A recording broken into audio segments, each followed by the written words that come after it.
अस्सलाम वालेकुम। प्रोग्राम में आपको खुशामदीद। कितना बड़ा ये अलमिया है कि इस वक्त मुल्क के माशी हालात दिगरगू हैं। एक एक लम्हा, एक एक घंटा भारी गुजर रहा है। मुश्किल फ़ैसले जिसकी ज़रूरत महसूस की जा रही है वो नहीं किए जा रहे, और मईशत ज़बूहाली का शिकार है, मुसलसल इन्हितात का शिकार है। लेकिन हमारी सियासी जमातें, उन सियासी लीडर्स के लिए सियासत सबसे ज़्यादा इंपॉर्टेंट है। असम्बलियाँ तहलील हो रही हैं, इलेक्शन में जाना है, इलेक्शन में नहीं जाना, एक दूसरे पर इल्ज़ाम तराशी के इमरान खान ने 4 साल में मईशत का क्या हाल कर दिया, या गुज़िश्ता 9 महीने में पीडीएम ने मईशत का क्या हाल कर दिया। आज गुफ्तगू की साबिक़ वज़ीर आज़म शाहिद खाकान अब्बासी ने, और उन्होंने दो टोक अल्फाज में कहा और बिल्कुल दुरुस्त कहा कि पाकिस्तान का जो सियासी निज़ाम है वो डिलीवर नहीं कर पा रहा, और उन्होंने ये भी कहा कि इन हालात की जो ज़िम्मेदारी है वो सब पर आयद होती है। और साथ-साथ जो उन्होंने ये भी कहा कि इसके ज़िम्मेदार सब हैं, वो मैं आपको बता चुका। आगे बढ़ता हूँ बहरहाल। सूरत-ए-हाल इस वक़्त ये है कि 4000 कंटेनर कराची पोर्ट पर हैं, जो हम वहाँ से उठा नहीं पा रहे, हमारे पास डॉलर्स मौजूद नहीं है। लाइफ सेविंग ड्रग्स जो हैं वो हम नहीं उठा पा रहे, सब्जियाँ नहीं उठा पा रहे, दालें नहीं उठा पा रहे। वो आइटम्स जिनकी इजाज़त भी है कि हम उठा सकते हैं, डॉलर्स नहीं है तो हम नहीं उठा पा रहे। नतीजा ये कि आपके घर में जो दाल पकती है वो मज़ीद महँगी होने जा रही है, सब्जियाँ महँगी होनी जा रही हैं, आटे की कीमत में मुसलसल इज़ाफ़ा हो रहा है, और यहाँ मामला रुक नहीं रहा। आईएमएफ का मानना यह है कि आपने 74 खरब 70 करोड़ रुपए 30 जून 2023 तक जमा करने, यह हदफ भी हम हासिल नहीं कर पा रहे। इसके अलावा कई डिमांड्स हैं आईएमएफ की जिन तक हम नहीं पहुँच पा रहे, रसाई मौजूद नहीं है। जो इदारे इस पर काम करते हैं वो कहते हैं हुकूमत के साथ उनकी कोऑर्डिनेशन नहीं है, उनको कुछ पता ही नहीं है कि हो क्या रहा है। मिफ्ता इस्माइल साहब का मानना यह है कि गुज़िश्ता 4 माह में फैसले नहीं किए गए, इसका मईशत को नुकसान उठाना पड़ा है। और फिर जो रवैया हमारे सामने मौजूद है इन गुज़िश्ता चंद महीने का, इसहाक डार साहब की कुछ गुफ्तगू है, पहले भी आप सुन चुके हैं, सिर्फ याद दहानी के लिए सुनाता हूँ और फिर मेहमानों की तरफ चलता हूँ। अ, जब से इसहाक डार साहब आए उनका यही मानना है, और आज तक उन्होंने डॉलर को मसनूई तौर पर रोका, वो ये इल्ज़ाम लग रहा है हुकूमत के ऊपर। आईएमएफ के बारे में उनकी क्या राय थी, वो भी ज़रा सुन लीजिए। इसहाक डार साहब को कोई परवाह नहीं थी। नतीजा ये है कि सऊदी अरब जैसे दोस्त मुल्क ने मना कर दिया आपको मज़ीद हेल्प करने के लिए। वो कह रहे हैं आप इस्लाहात करें, वही इस्लाहात जो आईएमएफ आपसे मांग रहा है, वर्ल्ड बैंक आपसे ये कह रहा है। आईएमएफ का तो मैंने कहा कि वो उनका तो डिमांड यही है। तमाम इदारे, तमाम ममालिक जो हमें फाइनेंस कर सकते हैं, वो सब कह रहे हैं कि आप अपने यहाँ इस्लाहात कीजिए। वज़ीर आज़म किसी और नुक्ता नज़र पर खड़े हुए, वो कहते हैं कि आईएमएफ का प्रोग्राम बहुत ज़रूरी है। इसहाक डार साहब ये गुफ्तगू कर रहे हैं। वज़ीर आज़म, वज़ीर ख़ज़ाना एक नुक्ता नज़र नहीं रखते। नतीजा क्या, जैसा मैंने आपको बताया कि कराची पोर्ट से हम सब्ज़ियाँ नहीं उठा पा रहे, हम लाइफ सेविंग ड्रग्स नहीं उठा पा रहे, मेडिकल डिवाइसेस नहीं उठा पा रहे। अब हमारे यहाँ महंगाई बढ़ती चली जा रही है और जो चीज़ें आनी चाहिए वो इम्पोर्ट नहीं हो रही। दूसरी तरफ अलमिया ये है कि गुज़िश्ता 6 माह के दौरान 1 अरब डॉलर्स की हमने गाड़ियाँ और मोटरसाइकिलें इम्पोर्ट कर दी हैं। 8.76 करोड़ डॉलर्स के हमने एयरक्राफ्ट, बहरी जहाज़ और कश्तियाँ इंपोर्ट कर ली हैं, और 36 करोड़ 28 लाख डॉलर्स के हमने मोबाइल फ़ोन्स इंपोर्ट कर लिए हैं। तो ये हमारी तरजीहात हैं, और इन तरजीहात पर फिर हम सियासत भी कर रहे हैं। मेहमानों को आपसे तारुफ़ करूँ, फ़ारूक सलीम साहब मेरे साथ मौजूद हैं, जनाब डॉक्टर आबिद क़य्यूम सुलहरी साहब मेरे साथ मौजूद हैं, और डॉक्टर खाकान नजीब साहब मेरे साथ मौजूद हैं। बेहतरीन पैनल इस तमाम गुफ्तगू को समझने के लिए, आसान ज़बान में कि एक आम आदमी समझ पाए कि इस वक्त जो मामलात हैं, मैं तो ये समझता हूँ कि इस वक्त तो सायरन बज जाने चाहिए, परेशानी का आलम होना चाहिए, लेकिन वो परेशानी कहीं नज़र नहीं आ रही, कहीं नज़र आती, कहीं बिल्कुल नज़र नहीं आती। आप तीनों मेहमानों का बहुत बहुत शुक्रिया। सर, खाकान नजीब साहब, डॉक्टर साहब, ये फरमाइएगा कि ये जो बात की जा रही है एक आसान से ज़बान में, कि ज़िम्मेदार इसके पीडीएम के 9 महीने हैं, या ज़िम्मेदारी इसकी 4 साल इमरान खान साहब के दौर है उस पर आयद होती है। क्या ये बात दुरुस्त है, या जो खाकान अब्बासी साहब कह रहे हैं कि सभी इसके ज़िम्मेदार हैं, और ये गुज़िश्ता अगर 20 साल से हम कम से कम देखें तो हम मुसलसल एक इन्हितात का शिकार हैं मईशत में, और ये सबको मिल के हल करना था मसला, लेकिन हम नहीं कर पा रहे, हमारा सिस्टम डिलीवर नहीं कर पा रहा। बिस्मिल्लाहिर्रहमानिर्रहीम। मसूद भाई, thank you for having me on your show. देखिए, पहले तो ये बात है कि कई दिहाइयों से हमने जो फ़ैसले नहीं किए उसकी वजह से हम आज यहाँ खड़े हैं। इन द लॉन्ग रन हमने जो कलीदी फ़ैसले थे, चाहे वो हमने अपने एनर्जी सेक्टर के लॉस को कम करना हो, चाहे हमने अपने गैस सेक्टर के लॉस को कम करना हो, चाहे हमने एसओईज़ को प्राइवेटाइज़ करना हो, चाहे हमने अपने बजट को दुरुस्त करना हो, जहाँ पे हम आज खड़े हैं कि जहाँ 4,500 से 5,000 अरब रुपया सिर्फ डेट सर्विसिंग में देना है, जहाँ पे 30 अरब डॉलर हमने इस साल जमा करने हैं, जहाँ पे 500 अरब पेंशन्स में जा रहा है। इसके अलावा एग्रीकल्चर ड्विंडलिंग प्रोडक्टिविटी पे है। हम ये कलीदी फैसले नहीं कर पाए और उस वजह से पीआईए का लॉस 67 बिलियन रुपीस का था 12 माह जब ख़त्म हुए FY22 में। तो ये तो हैं हमारे कलीदी मसाइल जिनको हमें यहाँ ले आए। ना हम अपनी पॉपुलेशन की ग्रोथ को कम कर पाए, 55 लाख लोग हम हर साल नई बर्थ्स होती हैं, ये हैं हमारे कलीदी मसाइल। इन द शॉर्ट रन एक हमारे पास इस वक्त डेट बढ़ने की वजह से एक डॉलर लिक्विडिटी क्रंच बन गया है। पाकिस्तान ने अपनी ज़िंदगी में, मैं रिपीट करता हूँ, never in the history of Pakistan has there been a constellation जो आज खड़ी हो गई है। Let me explain that to you. Global दुनिया स्लो हो रही है, इन्फ्लेशन ज़्यादा है, एक्सपोर्ट्स हर्ट हो रही हैं। पाकिस्तान ने अपने डॉलर लिक्विडिटी क्रंच को संभालने के लिए एक ऐसा फैसला किया कि इंपोर्ट्स को रोक लिया। ऐसा नहीं करना चाहिए था। 1 या 2 माह के लिए आप ये कर सकते हैं, आपने इसको परपेचुअल एक पॉलिसी बना दिया है। इससे क्या हो रहा है कि आपकी एक्सपोर्ट्स अब जो हैं वो हर महीने गिरती चली जा रही हैं, आपके फॉरेन एक्सचेंज रिजर्व्स गिरते चले जा रहे हैं, जिसकी वजह से एक एक्सचेंज रेट का प्रेशर है और रेमिटेंसेस जो हैं वो हवाला और हुंडी जिसको कहते हैं आप, आउटसाइड या ओपन मार्केट या ब्लैक मार्केट, उस पर शिफ्ट हो रही हैं। आपके पास पिछले 9 माह में और पिछले 12 माह में अगर अपने सिर्फ फॉरेन एक्सचेंज रिजर्व्स को देखिए तो जो नतीजा निकला, आप 2021 दिसंबर में 18 अरब डॉलर के स्टेट बैंक के रिजर्व्स पे थे। आज आपके पास 4.6 अरब डॉलर के रिजर्व्स हैं। ये 1 महीने की उन इंपोर्ट्स को नहीं कवर कर रहे जिन पे आपने एक कदगन लगाई हुई है। ये इकॉनमी की कॉन्स्टलेशन कभी नहीं बनी। I am very clear and मैं पिछले 25 साल से पाकिस्तान की इकॉनमी का तालिब इल्म हूँ और पिछले मोर देन अ डेकेड मैंने फाइनेंस मिनिस्ट्री के साथ सर्व किया है। दोनों IMF के प्रोग्राम्स जो हैं उसकी मेन बॉडी का मेंबर रहा हूँ। 2016 का एक ही प्रोग्राम था जो PMLN ने ख़त्म किया, वो उनके लिए एंकर किया मैंने। आपके पास एक ही रास्ता था, कोई राह फरार नहीं थी। पिछले 12 माह से आपको IMF का दामन नहीं छोड़ना चाहिए था। आपने जब भी छोड़ा है आपके रिजर्व्स पे प्रेशर आया है और आप यहाँ पे खड़े हुए हैं। That is the prognosis. ठीक है डॉक्टर क़य्यूम सुलहरी साहब, सर जो डॉक्टर खाकान नजीब साहब फरमा रहे हैं, ये गुफ्तगू तमाम ही मैंने माहिर माशियात से सुनी है। आपने भी माजी में हमारे प्रोग्राम में इसी तरह की गुफ्तगू की थी।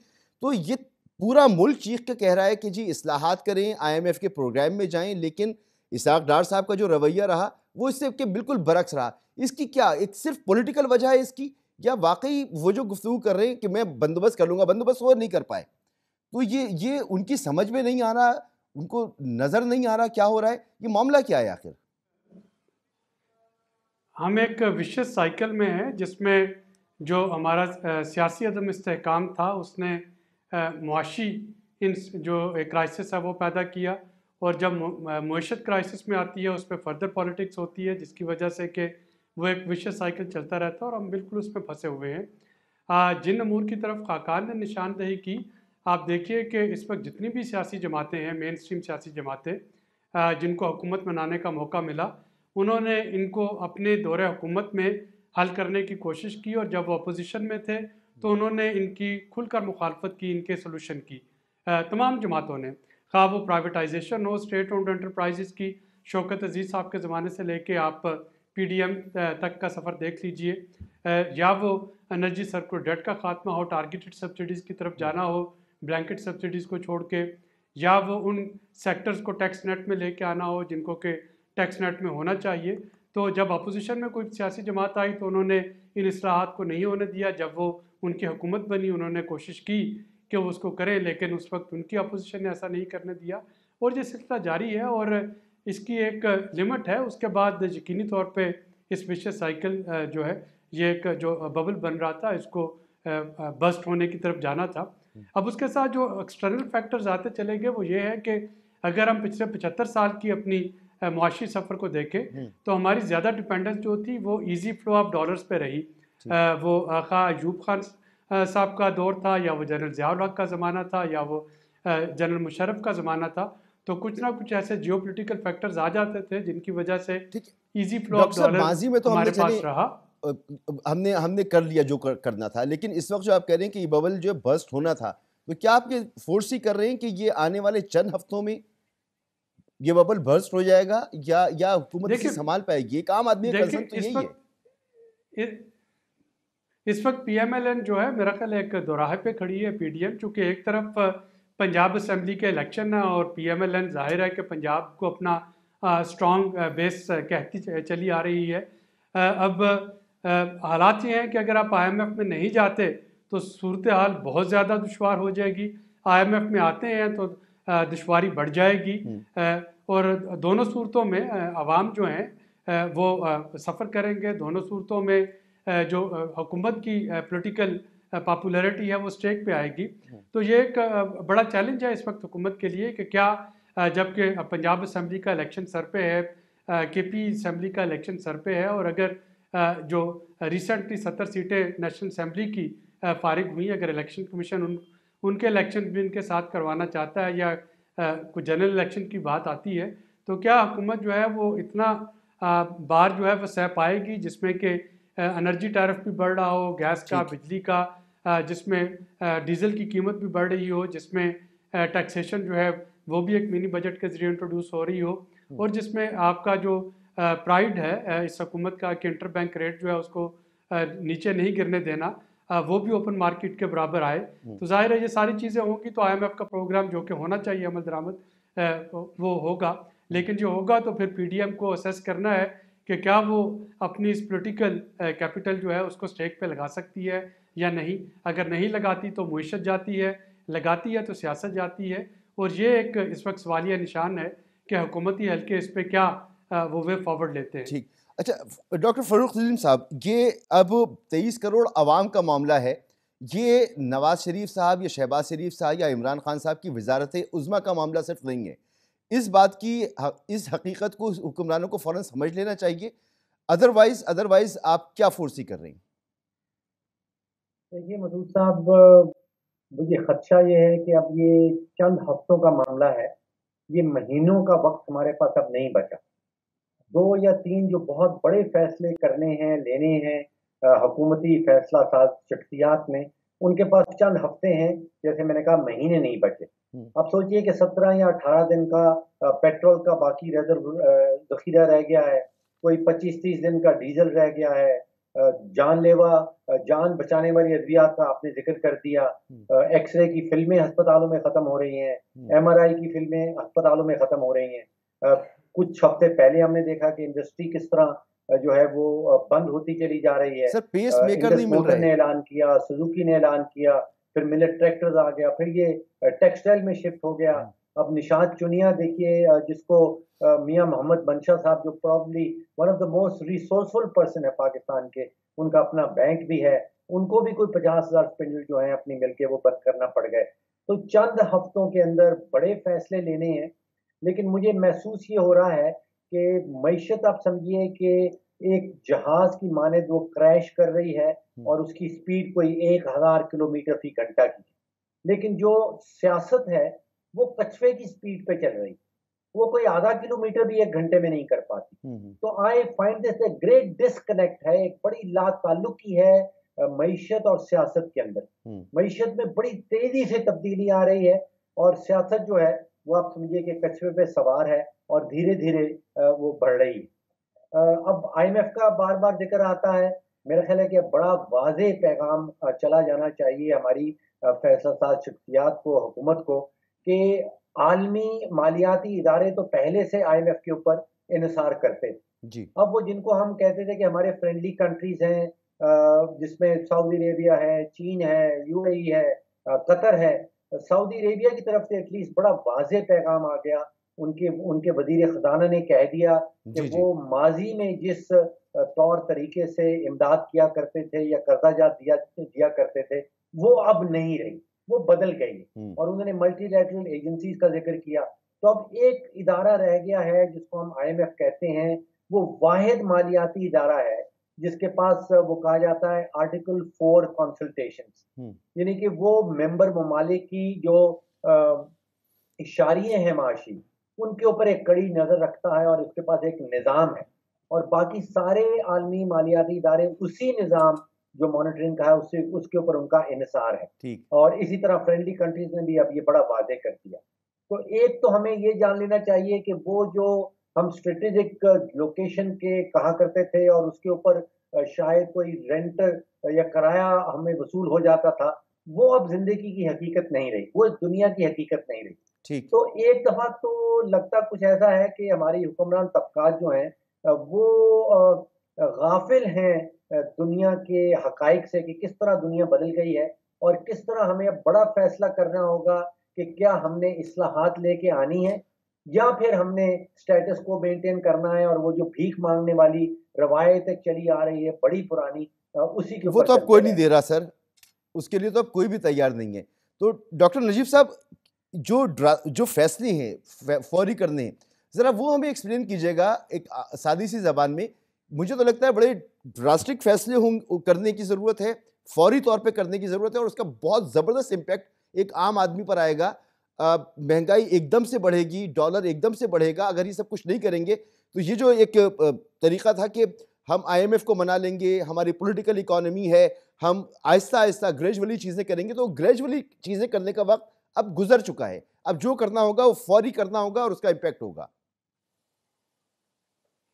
मसूद साहब, एक तो पहले हमें समझना है कि ये IMF का प्रोग्राम नहीं है, इसका प्रोग्राम रेसिपिएंट कंट्री का होता है। IMF की एक एक्सटेंडेड फंड फैसिलिटी है जो इसको सपोर्ट करती है। ठीक है। वो आपका एक डेवलपमेंट पार्टनर है जो इसको सपोर्ट कर रहा है, नंबर 1। नंबर 2, अब फैसले क्या हैं? फैसले वो हैं जो आपने खुद करने हैं अपने लिए। थोड़ी देर IMF को छोड़ दें, अगर मैं आज इसकी इकोनॉमी को एडवाइस कर रहा हूं या चला रहा हूं तो क्या करूंगा? अगर मेरा गैस का रोज का नुकसान हो रहा है तो मुझे कीमत की एडजस्टमेंट करनी है, मुझे कंपनियों की एफिशिएंसी बढ़ानी है, मुझे अपने अनआइडेंटिफाइड ये जो लॉसेस हैं इनको कम करना है। IMF भी यही कह रहा है, इसका फैसला कर लीजिए, छोड़ दीजिए IMF को, आप कर लीजिए ये फैसला। नंबर 2, इस वक्त 7.5 रुपए का गैप है बिजली की कीमत जो आप बेच रहे हैं और जिस पे खरीद रहे हैं। IMF आपसे पूछ रहा है आपने क्या करना है। किसने बिजली की कीमत का तायुन किया? नेपरा ने बिजली की कीमत का तायुन किया। आप फैसला कर लीजिए कि इसका बोझ किस पे डालना है। मेरे ख्याल में अपर एशेलॉन्स पे बोझ डालिए और आगे बढ़िए, IMF राजी हो जाएगा। 2400-2500 2600 के करीब सर्कुलर डेट है, उसमें उसके फ्लो को तोड़ना है। मैं भी आपको यही एडवाइस करूंगा। नंबर 3, आपका टैक्स टू GDP रेशियो पिछले 10 साल से, ये आपकी गलती है, मेरी गलती है, सारे पाकिस्तान की गलती है कि ना हम एग्रीकल्चर इनकम टैक्स लगाते हैं, ना हम रिटेलर पे टैक्स लगाते हैं, ना हम इंटरजेनरेशनल वेल्थ पे टैक्स लगाते हैं, ना हम प्रॉपर्टी पे टैक्स लगाते हैं। फिर हम IMF को कहते हैं कि वो हमें कह रहा है टैक्सेस बढ़ा दीजिए। इन 4 चीज़ों पे आगे बढ़िए, टैक्स लगाइए। और गरीब का टैक्स कैसे कम करेंगे? आप GST को 17 से 16% कीजिए, 15% कीजिए, चीज़ें आपके लिए बेहतर हो जाएंगी। IMF भी यही कह रहा है, आप उनको ये प्रोग्राम दीजिए। कहीं इस वक्त 200 अरब का आई थिंक गैप आ रहा है, वो गैप है, वो जो 7400 का नंबर आपने सही रखा सामने, वो IMF आपको कह रहा है उसको पूरा करने के लिए कुछ कर लीजिए। आपने पेट्रोलियम डेवलपमेंट लेवी का कुछ 15 रुपए डीजल पे रहते हैं, उसको पूरा कर लीजिए। ये आप तीसरा काम करें। चौथा काम है जो कलीदी काम है जिसको आपको करना है, वो क्या है? देखें, इस वक्त 2 एक्सचेंज रेट हैं मुल्क में, एक आउटसाइड का और एक इंटरबैंक का। मैं कमेंट नहीं करता, बट सिचुएशन इतनी डायर है कि मैं कमेंट करने जा रहा हूं एक्सचेंज रेट पे। ये दोनों रेट गलत हैं। अब ये क्यों गलत हैं? जो ओपन मार्केट का रेट है वो सही कह रही हैं अथॉरिटीज, वो अफगानिस्तान की स्मगलिंग, वो होर्डिंग, और हर आदमी ने स्टोर ऑफ वैल्यू। इस वक्त मुझे जो फोन आते हैं, मैं पाकिस्तान में हूं या पेरिस में हूं, सब मुझसे ये सवाल करते हैं कि हम डॉलर खरीद लें। आप इमेजिन करें कि कितनी एक्सेसिव बाइंग हो रही है, जो 260-265 का रेट क्रिएट हो रहा है। इसको तोड़ने के लिए आपका जो इंटरबैंक का रेट है वो चूंकि आपने बहुत रोका हुआ है, जैसे ही फंड फ्लो इंप्रूव करेगा, प्लीज इसको समझिए। फंड फ्लो से क्या मतलब है? 1.2 बिलियन डॉलर फंड के फ्लो करेंगे। चाइना के रोल ओवर हैं तकरीबन 700 मिलियन के, वो हो जाएंगे। सऊदी अरेबिया 2 बिलियन दे देगा आपको जैसे ही आप फंड में मूव करेंगे। UAE आपको कह रहा है कि आप हमें प्लांट्स बेचिए, इन्वेस्टमेंट कीजिए, इन LNG 2 पावर प्लांट्स को उनके हवाले कीजिए। आप अगले 4-5 अरब डॉलर ये उठा लेंगे। इंटरबैंक सेटल हो जाएगा जैसे ही आप इंपोर्ट्स को ईज करना शुरू करेंगे। हो सकता है एक ब्लिप में थोड़ा सा ऊपर जाए। अब इस सारी चीज का एक इन्फ्लेशनरी इंपैक्ट आएगा, we have to accept that.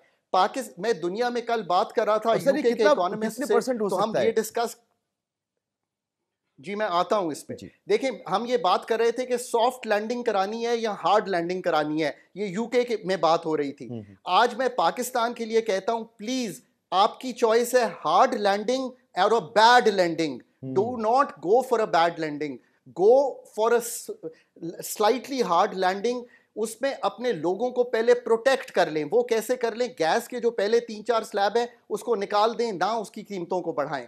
Inflation का जो पहला इम्पैक्ट है, जो मैंने थोड़े से अदादो शुमार देखे हैं, आई थिंक जो इस वक्त 24.5 की है, ये थोड़ी सी बढ़ जाएगी।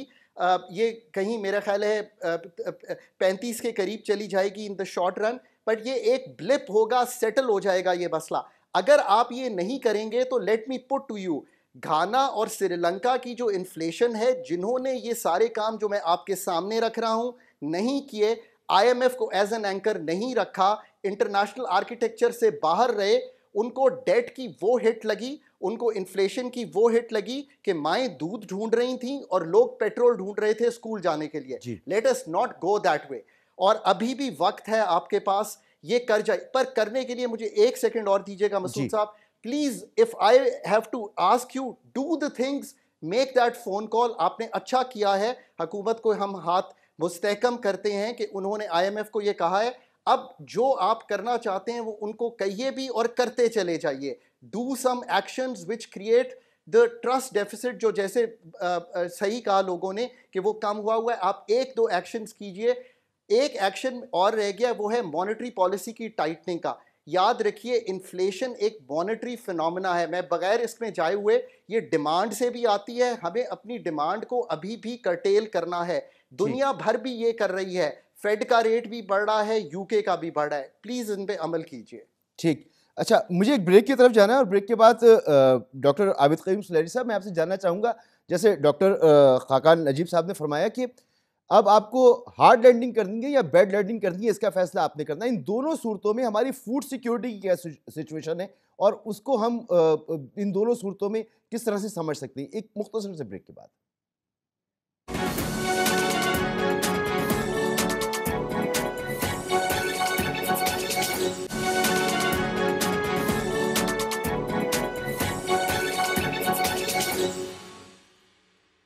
Welcome back. Doctor Miftah Ismail साहब का फरमाना यह है कि 8 करोड़ लोग पाकिस्तान में मुफलिसी की ज़िंदगी गुजार रहे हैं। तो डॉक्टर क़य्यूम सुलैरी साहब, 8 करोड़ लोग मुफलिसी की ज़िंदगी गुजार रहे हैं। फैसले हम दिनों में हमें मुश्किल फैसले करने नहीं करेंगे तो हम बहुत ही ज़्यादा मुश्किलात में घिर जाएंगे और बहुत ज़्यादा मुश्किल बढ़ जाएगी एक आम आदमी के लिए ख़ास तौर पे।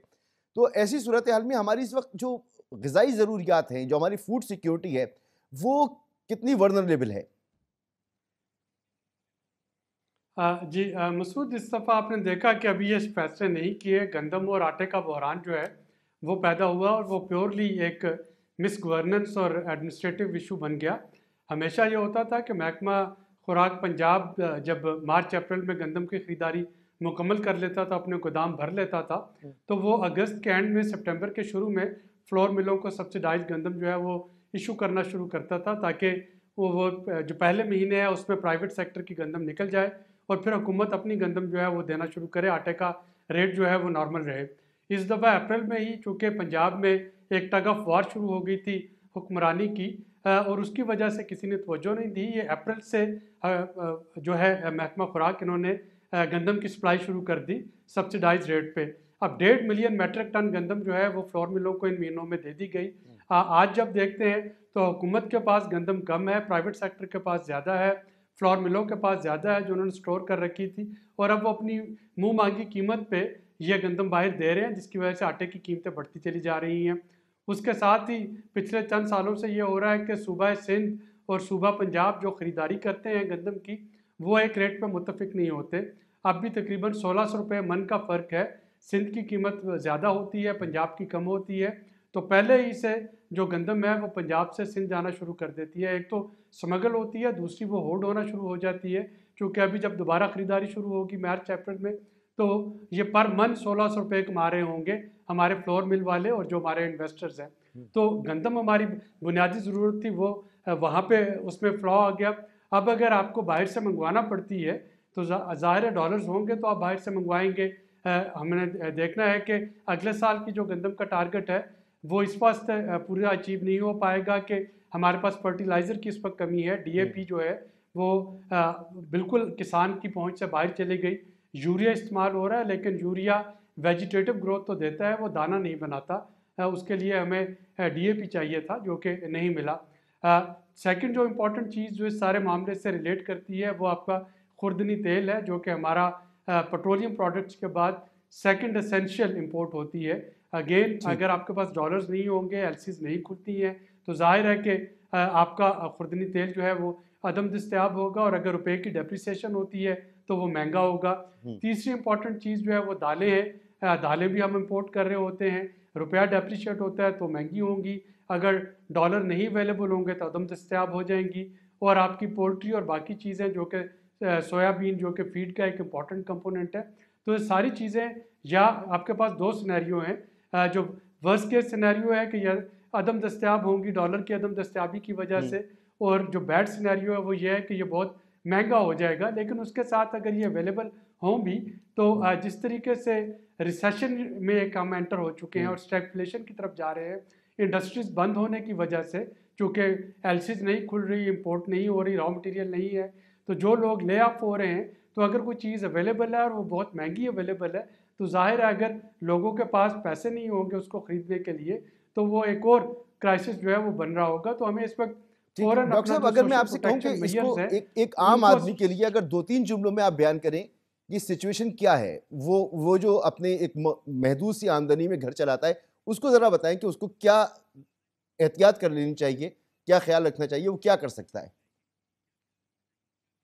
देखिए, इस वक्त तो यही है कि अपनी चादर देख के हमें पाँव फैलाना होंगे और जो रिजर्व्स हैं उनकी तरफ देखना होगा। एक जो अच्छी चीज़ है, हम एक सर्वे कर रहे थे एसजीपीआई में पिछले चंद दिनों से कि क्या वजह है कि सारा कुछ हो जाने के बावजूद शुक्र है खुदा का कि उस तरह का पैनिक नहीं फैला जैसा कि श्रीलंका में या आपको बहुत से और मुल्कों में अर्जेंटीना में को आप देखें 94% इन्फ्लेशन पे खड़ा है, और बहुत सी जगहों पे जो है एक पैनिक फैल रहा है। पाकिस्तान में जो एक जो है आपके इनफॉर्मल फिलैंथ्रोपी और पाकिस्तान में जो इनफॉर्मल सोशल सेफ्टी नेट्स है वो बहुत स्ट्रॉन्ग है। आप देखिए कि हर वो शख्स जो इस्तात रखता है वो अपने से निचले तबके वालों के लिए कोशिश कर रहा है कि उनको किसी न किसी तरीके से सेव कर सके, खा वो अपने घर में सर्विस प्रोवाइडर्स हैं या वो अपने इर्द गिर्द बसने वाले हैं या वो दोस्त अकारब और रिश्तेदार हैं जिनको के मदद की ज़रूरत है।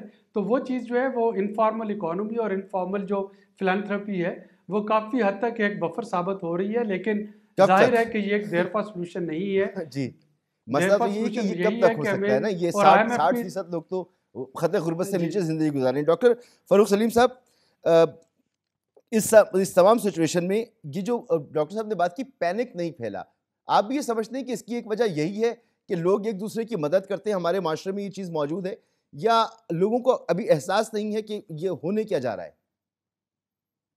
दो चीज़ें हैं मसूद साहब, मेरा ख्याल है कि ये फेज़ जो हम गुजर रहे हैं, ये फेज़ 4 में हम जा रहे हैं, उसकी तैयारी हो रही है। करंट अकाउंट का जो खसारा है वो बड़ी तेज़ी से बढ़ रहा होता है, आपके जो फॉरेन एक्सचेंज रिजर्व्स हैं वो गिर रहे होते हैं बड़ी तेज़ी से। फिर फेज़ 2 के अंदर हमने देखा कि मुख्तलिफ जो रेटिंग एजेंसीज़ हैं वो हमारी डाउनग्रेडिंग करते हैं, उससे हम गुजर चुके हैं। तीसरे फेज़ में आके वो इंडस्ट्रीज़ कहीं बंद होना शुरू होती हैं, और चौथे फेज़ में जाके फिर वो लोड शेडिंग और जो एहतजाज है सड़कों के ऊपर, वो हमने देखा, चाहे वो श्रीलंका हो, वेनेजुएला हो, चाहे अर्जेंटीना हो या लेबनान हो, वो 4th स्टेज में जाके शुरू होता है। वहाँ पे शायद हम अभी पहुँचे नहीं हैं, लेकिन we have to put our own house in order. Pakistan के अंदर बाहर से जो खबरें आ रही हैं वो कोई इतनी बुरी नहीं है। देखिए, जो ब्रेंट क्रूड है, जो तेल हम इंपोर्ट करते हैं, वो एक ज़माने में $123 का बैरल था, अब वो $80-85 पे पहुँच गया है। उसके नतीजे में पाकिस्तान के ऊपर बोझ जो है वो कम हो जाएगा। इसी तरह जो पाम ऑयल है, अभी डॉक्टर साहब उसका ज़िक्र कर रहे थे, वो मुझे याद है कि 7,000 रिंगिट चल रहा था, वो कोई 4,000 रिंगिट पे पहुँच गया, समझिए तकरीबन आधा हो गया है। इसी तरह कोयला हम बहुत सारा इंपोर्ट करते हैं, जो पहले कोई 450-500 डॉलर टन पे चला गया था, उसकी कीमत 300-350 पे आ गई है। इसी तरह गंदम की कीमत जो आलमी मंडी में है वो भी नीचे आ गई है। तो if we put our own house together in order, तो बाहर से जो बहुत महंगाई के पहले इशारे नजर आ रहे थे, उनमें कुछ कमी वाकई हुई। डॉक्टर फरूख सलीम साहब, जब सप्लाई चेन आपकी टाइट हो तो ऐसी सूरत हाल में माइक्रो मैनेजमेंट कितनी इंपॉर्टेंट होती है ग्रास रूट लेवल तक? यानी हुकूमत अशिया खुर्दनोश की कीमतें तय करती है कुछ और मार्केट में वो बिक रही होती हैं किसी और कीमत पर, यानी ज़्यादा कीमत पे बिक रही होती है, हुकूमत की कीमतें कम होती हैं, क्वालिटी का फ़र्क होता है। तो इन तमाम चीज़ों को मैनेज करके आवाम को मुश्किल से बचाया जा सकता है। देखिए, 3 फसलें अगर आप सामने रख लें और आपका जो माइक्रो मैनेजमेंट के ऊपर सवाल है, उसका जवाब बिल्कुल वाज़ेह हो जाए। 2 फसलें ऐसी हैं जिसमें हुकूमत की इंटरफेरेंस की मुदाखलत बेतहाशा है। वो सपोर्ट प्राइस फिक्स करती है, वो कोटा देती है फ्लोर मिलों के ऊपर, वो गन्ने की कीमत फिक्स करती है। ये दोनों फसलों में हमेशा हमने देखा है कि इसमें किल्लत आ जाती है, इनकी कीमतें आसमान से बातें करने लगती हैं। एक फसल ऐसी है जिसमें हुकूमत की कोई मुदाखलत नहीं है और वो चावल की फसल है। उसमें आप सोचिए कि पिछले 10 सालों से हम मुसलसल 2 ढाई बिलियन डॉलर की एक्सपोर्ट भी कर पाते हैं। पाकिस्तान के अंदर हमने कभी नहीं सुना कि चावल की कीमत आसमान से बातें कर रही है, किल्लत भी नहीं होती। तो नतीजा ये है कि जिस सेक्टर में हुकूमत घुस जाती है, उस सेक्टर का हुकूमत बेड़ा गर्क कर देती है।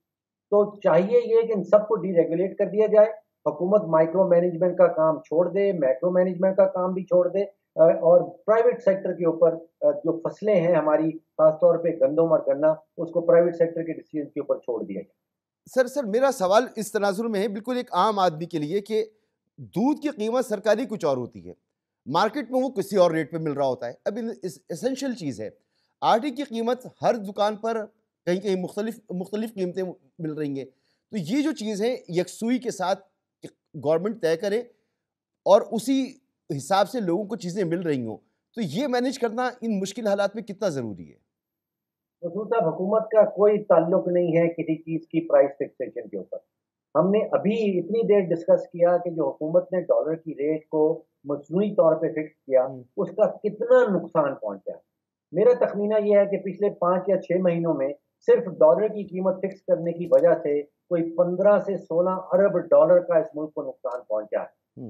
किसी चीज़ की कीमत जो है उसको हुकूमत को उसमें मुदाखलत नहीं करनी चाहिए। हुकूमत का काम जो है वो प्राइस फिक्सेशन का नहीं है। प्राइस फिक्सेशन के नतीजे में नुकसान ही नुकसान पहुंचता है, फ़ायदा किसी किस्म का नहीं होता। ठीक।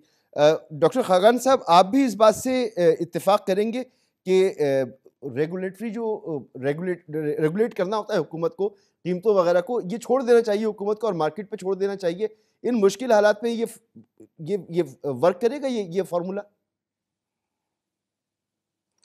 सो देखें, एक हमने शॉर्ट टर्म कर लिया, अब हमने आगे भी बढ़ना है, हमने इस मुल्क को लेके भी चलना है। और मेरा बेस्ट केस सिनारियो है कि हुकूमत ये कर लेगी। IMF के साथ इंगेजमेंट फ्राइडे नाइट से शुरू हो गई है, एंड मैं दुआ भी करता हूँ, and this is what I से कि हम मूव करेंगे। अब मीडियम टर्म में आपको कुछ तो करना है इस मसले से निकलने के लिए। ऐसा नहीं हो सकता कि आपकी पैदावारी सलाहियत, एग्रीकल्चर की बात हो रही है, वो ऐसी हो कि आप 1.7 टन पर हेक्टर कॉटन बनाते हो और जो अच्छे ममालिक हैं वो 9 टन पर हेक्टर बनाते हो। ऐसा नहीं हो सकता कि आप वीट की मार्केट में इंटरवीन करके प्राइस सेटिंग करें, आप शुगर केन की मार्केट में एंटर होकर प्राइस सेटिंग करें और फिर आप कहें कि चीनी की कीमत कितनी होनी चाहिए। हुकूमत का देखें, अब जो मॉडल है ना वो बड़ा क्लियर है। जो ऑपरेशंस हैं वो प्राइवेट सेक्टर के पास हैं। इससे क्या मतलब है, एक हम मिसाल देते हैं, ये बड़ा क्लियर हो जाएगा। टेलीकॉम जो है वो सारा प्राइवेटाइज हो चुका है, गवर्नमेंट के पास नहीं है। आपको आज तक कभी कंप्लेंट किसी ने किया है कि मेरा फ़ोन बड़ा महंगा है यार, या मेरा पैकेज बड़ा महंगा है, मेरा इंटरनेट बड़ा महंगा है, मेरा मोबाइल बड़ा महंगा है? किसी ने नहीं की। 4-5 लोग हैं, कंपेटिटर्स हैं, आप उससे compete करते हैं, प्राइस नीचे आ गई। यही कुछ आपने हर मार्केट में करना है। आपने मार्केट्स को वर्क करने देना है। हुकूमत का क्या काम है? हुकूमत का काम यह है कि पॉलिसी ऐसी बनाए कि कंपटीशन बढ़े। हुकूमत का काम है कि ऐसी पॉलिसी बनाए कि लोग पाकिस्तान में ना बेचना चाहें चीज़, पाकिस्तान में बेचने को डिसइंसेंटिवाइज करना है आपने। लोग चाहें कि हम एक्सपोर्ट करें। सिर्फ ये धागा और सूतर और ये गारमेंट्स और ये लेदर बेच के बात बननी नहीं है। सो आपको पॉलिसी फ्रेमवर्क पे, हुकूमत का जो कैपिटल है वो ज़ाया हो रहा है डिस्को चलाने में, वो ज़ाया हो रहा है PIA चलाने में, वो ज़ाया हो रहा है रेलवे चलाने में। हुकूमत को तो इंफ्रास्ट्रक्चर की पॉलिसी बनानी चाहिए। पर एक और प्लेयर है इसमें जो कि पाकिस्तान में नहीं काम कर रहा ठीक, सारी बात हुकूमत पे हम डाल देते हैं। एक स्टेट रेगुलेटर है, उसने आज तक कौन सी मार्केट क्रिएट किया है? ये नेपरा का काम है कि इलेक्ट्रिसिटी की मार्केट क्रिएट करे, ये ओगरा का काम है कि वो मार्केट्स को ठीक करे। रेगुलेटर का काम ये था, हम ये नहीं कर पाए। मीडियम टर्म पाकिस्तान का ये है जो मैंने आपके सामने रखा है। एक्सपोर्ट्स जिस तरह हमने ठीक करनी है, पैदावारी सलाहियत, वो एक मिसाल बड़ी आसान है जो मैं दिया करता हूँ। बात यह है कि हमारे पास गुड़, चाय और दूध तो इतना ही है। अब करना यह है आम आदमी की समझ के लिए कि उसी गुड़ से हमने बेहतर चाय बनानी है। हमने ये नहीं करना कि गुड़ ज़्यादा डालें तो चाय बेहतर बनेगी।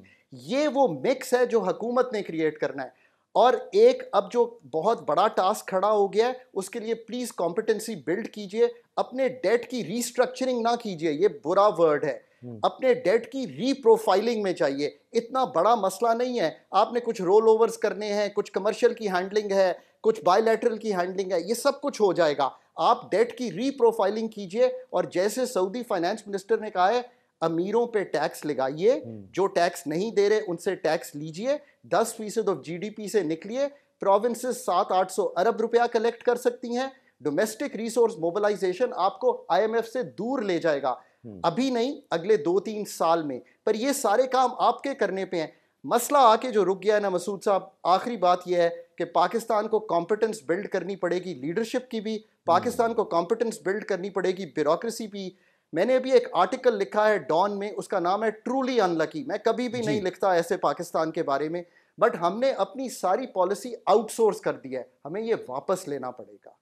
ठीक, अब इसके जो इस तमाम मामलात की सियासी फॉल आउट हैं उन पर भी हमें नजर रखनी होगी। एक मुख्तसर से ब्रेक के बाद उस पर भी बात करते हैं।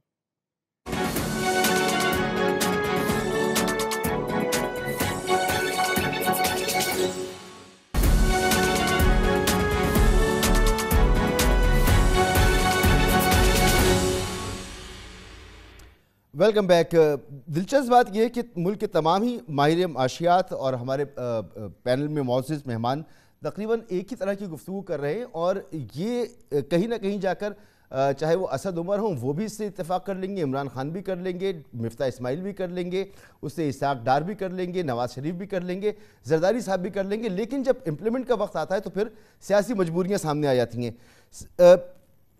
डॉक्टर आबिद क़य्यूम सुलैरी साहब, अगर ऐसी सूरत हाल में जो एक मखसूस सियासी सूरत हाल है मुल्क में, अगर कोई ऐसे फैसले किए जाएं सियासी तौर पर जो आउट ऑफ द बॉक्स हों, तो वो क्या मामलात को ठीक करेंगे या बिगाड़ की तरफ लेके जाएंगे? मिसाल के तौर पर अगर इलेक्शन ड्यू हैं तो अपने वक्त पर होने चाहिए, असेंबली की एक मुद्दत है तो वो अपने वक्त पर उसके इलेक्शंस होने चाहिए, और जितना बिगाड़ हो चुका है अब उससे ज़्यादा जाने की गुंजाइश नहीं होनी चाहिए, या आउट ऑफ द बॉक्स कोई फैसले करने चाहिए और इस निज़ाम में ऐसे लोगों को लाके बिठाया जाए जो कुछ वक्त लें, पॉलिटिकल सिस्टम जो है वो रुक जाए, पॉलिटिकल हुकूमतें रुक जाएं कुछ अरसे के लिए, और जैसे टेक्नोक्रेट्स हुकूमत की बात हो रही थी ऐसा कुछ करना चाहिए। ये अफवाहें हैं कि इलेक्शन जो है वो अपने वक्त पर नहीं होंगे, वो आगे बढ़ जाएंगे, ऐसा करना दुरुस्त हो सकता है क्या? देखिए मसूद, इस वक्त जब हम बाकी दुनिया की बात करते हैं प्लस आईएमएफ की, तो आज ही मैंने एक आर्टिकल लिखा न्यूज़ के लिए, ग्रेट एक्सपेक्टेशंस। तो जहाँ पे हमें एक्सपेक्टेशन है दुनिया से, दुनिया को हमसे एक्सपेक्टेशन है, और वो एक्सपेक्टेशन ये है कि वो एक सर्टेनिटी चाहते हैं, वो एक हमारे निज़ाम में रिफॉर्म्स चाहते हैं, और उनको पता होना चाहिए कि वो जिससे गुफ्तगू शनीद कर रहे हैं उसकी जो है क्रेडिबिलिटी और उसकी सर्टेनिटी वो क्या है, क्या वो 2 महीने है, वो 6 महीने है, वो 2 साल है, वो 5 साल है। तो जो भी करना है वो एक दफ़ा अनाउंस हो जाना चाहिए ताकि पूरी दुनिया को पता चले, जो रोज़ रोज़ की रूमर जो है इनसे छुटकारा मिले। उससे इम्पॉर्टेंट चीज़ जो है जो कि हमें जहन में रखनी है कि ये जो IMF का प्रोग्राम जो कि सितंबर में ख़त्म होना है, ये हमारा आखिरी प्रोग्राम नहीं है। इलेक्शन जब भी होते हैं उसके बाद जो भी हुकूमत आती है वो दोबारा से एक नए IMF प्रोग्राम में जारी होगी जो कि इससे ज़्यादा टफ IMF का प्रोग्राम होगा। तो बदकिस्मती से ये IMF का प्रोग्राम जो है, अगर हम ये कहते हैं कि ये बहुत टफ है तो ये ऐसा नहीं है। हमारे जो हालात में बिगाड़ है, पाकिस्तान को एक नया प्रोग्राम तरतीब देना पड़ेगा जिसमें उन तमाम अमूर जिनकी तरफ निशानदेही की गई इस पैनल में, उनको एड्रेस करना होगा। इस वक्त रिफॉर्म्स लाना पड़ेंगी। असद उमर साहब इसलिए 1 साल गुजार गए थे बगैर IMF के पास जाए कि उस वक्त आपको अनकंडीशनल जो थी वो ग्रांट्स और वो जो रोल सपोर्ट थी, डिपॉजिट्स वो मिल रहे थे। अब तो बहुत क्लियर हो गया कि ये रिफॉर्म लाए बगैर कोई मुल्क, कोई भी इदारा आपकी हेल्प नहीं करेगा। तो हुकूमत मौजूदा हो, यही हुकूमत PDM ही दोबारा इलेक्शन जीत के आती है या PTI आती है, उनको ये मालूम होना चाहिए कि इस वक्त इन इशूज़ पे पॉलिटिक्स करने की गुंजाइश नहीं है। अभी खाकान जो कह रहे थे रेगुलेटरी अदारों को एक स्पेस क्रिएट करनी चाहिए, तो उनको कौन स्पेस क्रिएट नहीं करने देता?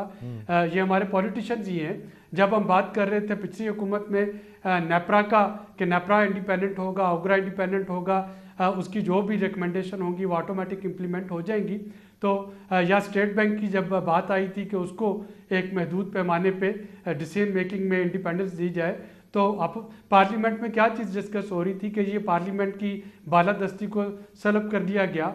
और अगर ये चीज़ें डिस्कस नहीं होंगी पार्लियामेंट में, तो इसका मतलब ये है कि पार्लियामेंट जो है उसकी तौकीर ख़त्म हो जाएगी। लेकिन ऐसा नहीं है। रेगुलेटर का काम जो है वो इंडिपेंडेंट हो के देखना है कि एक कंपटीशन कैसे क्रिएट करे, जो प्राइसेस है वो कैसे एनफोर्स करवाए, किसी भी चीज़ की जो प्राइसेस है। तो ये सारी चीज़ें एक पॉलिटिकल कंसेंसस के बगैर नहीं होगी। इसको जो भी पार्टी इस पे सियासत करने की कोशिश करेगी, आज करे या इलेक्शन जीतने के बाद करे, वो पाकिस्तान को मुस्तकबिल के साथ खेल रही होगी, पाकिस्तान के साथ कोई भला नहीं कर रही होगी। और जब भी जो भी इलेक्ट होकर आएगा उसको भी सब कुछ भुगतना पड़ेगा। डॉक्टर फरूख सलीम साहब, for the sake of Pakistani nation, इस वक्त ये ज़रूरी है कि तमाम सियासी जमातें सियासी टेम्परेचर को कम करें और कम से कम मईशत पर 2-2, 4-4 कदम पीछे हट जाएं, बाकी मामला पर भले लड़ती रहें।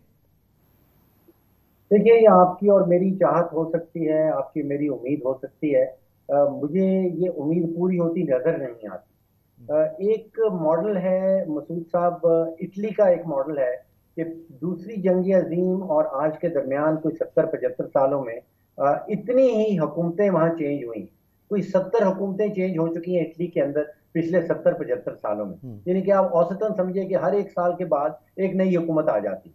लेकिन उन्होंने सियासत और मईशत के दरमियान में एक ऐसी फायरवॉल खड़ी कर रखी है कि सियासतदान अपनी सियासत करते रहें, लेकिन मईशत की पटरी जो है वो एक ही, उस मईशत की जो ट्रेन है वो एक ही पटरी पे चलती रहे।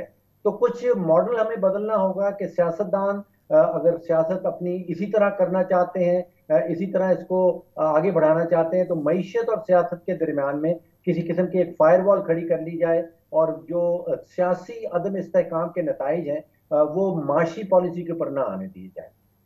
बहुत बहुत शुक्रिया डॉक्टर फ़रूख सलीम साहब, डॉक्टर आबिद क़य्यूम सुलहरी साहब, डॉक्टर खाकान नजीब साहब। गुफ्तगू आपने सुनी और डॉक्टर खाकान नजीब साहब ने जैसे फरमाया कि लीडरशिप का ये इम्तिहान है। लीडरशिप जो है वो ही मुश्किल फ़ैसले कर सकती है। अब वो शो करनी होगी, वो शहबाज शरीफ करें, वो इमरान खान करें, वो दोनों मिलकर करें, मगर करनी होगी। इसी में पाकिस्तानी नेशन की बचत है। इजाज़त दीजिए, अल्लाह हाफ़िज़।